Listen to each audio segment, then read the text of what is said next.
Hello दोस्तों, स्वागत है आपका यूट्यूब चैनल पर। तो आज हम आपको बताने वाले हैं विश्व विजेता अलेक्जेंडर और सिकंदर जीवनी। सिकंदर एक ऐसा पराक्रमी राजा था जो विश्व विजय के अभियान पर निकला था और कुछ प्रदेशों को छोड़कर उसने पूरे विश्व पर विजय प्राप्त की थी, इसलिए उसे विश्व विजेता सिकंदर के नाम से जाना जाता है। विश्व विजेता सिकंदर ने भले ही पूरे विश्व पर विजय प्राप्त की थी, लेकिन वह भारत में घुसने से सफल नहीं हो सका था, जो उसका सपना अधूरा रह गया था। सिकंदर के पिता का नाम फिलिप था। 329 ईस्वी पूर्व में अपने पिता की मृत्यु के उपरांत वह सम्राट बना। वह बड़ा सूरवीर और प्रतापी सम्राट था।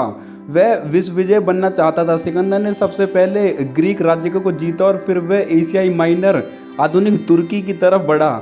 उस क्षेत्र पर उस समय फारस का शासन था। फारसी साम्राज्य मिस्र से लेकर पश्चिमोत्तर भारत तक फैला था। फारस के शाह दारा तृतीय को उसने 3 अलग अलग युद्धों में पराजित किया। हालांकि उसकी तथाकथित विश्व विजय फारस विजय से अधिक नहीं थी, पर उसे शाह दारा के अलावा अन्य स्थानीय प्रांतों से भी युद्ध करना पड़ा था। मिस्र, बैक्ट्रिया तथा आधुनिक ताजिकिस्तान में स्थानीय प्रतिरोध का सामना करना पड़ा था। वहां के राजा आम्बी ने उसकी अधीनता स्वीकार कर ली। पश्चिमोत्तर प्रदेश के अनेक राजाओं ने तक्षशिला को देखा, आत्मसमर्पण कर दिया। वहां से पौरव राज्य की तरफ बढ़ा, जो झेलम और चेनाब नदी के बीच बसा हुआ था। युद्ध में पूर्व पराजित हुआ, परंतु उसकी वीरता से प्रभावित होकर सिकंदर ने उसे अपना मित्र बनाकर उसे राज्य तथा कुछ अन्य इलाके दिए। यहाँ से वह व्यास नदी तक पहुंचा, परंतु वहां से उसे वापस लौटना पड़ा। उसके सैनिक मगध के नंद शासक की विशाल सेना का सामना करने को तैयार न थे। वापसी में उसे अनेक राज्यों शिवी, शूद्रक, मालव इत्यादि का भीषण प्रतिरोध सहना पड़ा। 325 ईस्वी पूर्व में भारत भूमि छोड़कर सिकंदर बेबीलोन चला गया, जहां उसकी मृत्यु हुई। जब केवल 20 वर्ष की उम्र में अलेक्जेंडर सिकंदर राजा बन गया तो जवान राजा को देखकर पड़ोसी राज्यों में बगावत कर दी। अब सिकंदर ने भी पड़ोसी राज्यों पर हमला कर दिया और सब कुछ शांत होने पर यूनान की तरफ निकल पड़ा। अब सिकंदर थीव्स की तरफ निकला, जहां पर यूनानी उसके खिलाफ विद्रोह कर रहे थे। सिकंदर ने थीव्स के विद्रोही लोगों को समर्पण करने को कहा, लेकिन उन लोगों ने मना करने पर नाराज सिकंदर ने 6000 लोगों को मार डाला और बचे लोगों को गुलाम बनाकर बेच दिया।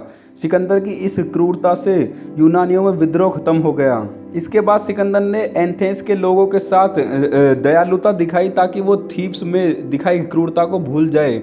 अब यूनानी भी सिकंदर के साथ मिल गए और ईरान के खिलाफ लड़ाई में उसे अपना नेता चुना गया।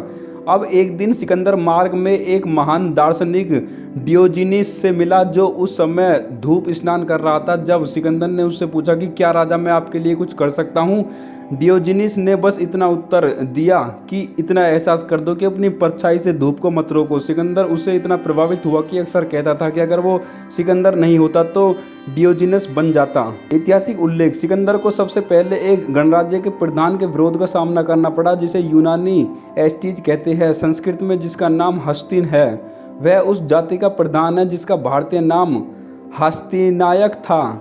यूनानी में इसके आस्टिकेनियो व अस्टानेनोई जैसे शब्दों का प्रयोग किया गया है और उसकी राजधानी प्यूकेबेलाओटिस अर्थात पुष्कलवती लिखी गई। इस वीर सरदार ने अपने नगरकोट पर यूनानियों के घेराबंदी का पूरे 30 दिन तक मुकाबला किया और अंत में लड़ता हुआ मारा गया। इसी प्रकार आश्चर्यजनक तथा आश्चर्यकायन भी आखिरी दम तक लड़े।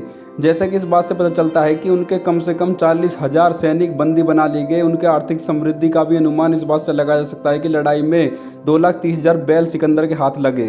अर्शेकानाव ने 30,000 घुड़सवार, 38,000 पैदल और 30 हाथियों की सेना लेकर, जिनकी सहायता के लिए मैदानों में रहने वाले 7,000 वेतनभोगी सिपाही के और थे, सिकंदर से मोर्चा लिया। यह पूरी अर्शेकानाव की लेबंद राजधानी मसंग में अपनी वीरांगना रानी किलोफोनियस के नेतृत्व में अस्कानाओं ने अंत तक अपने देश की रक्षा करने का दृढ़ संकल्प किया।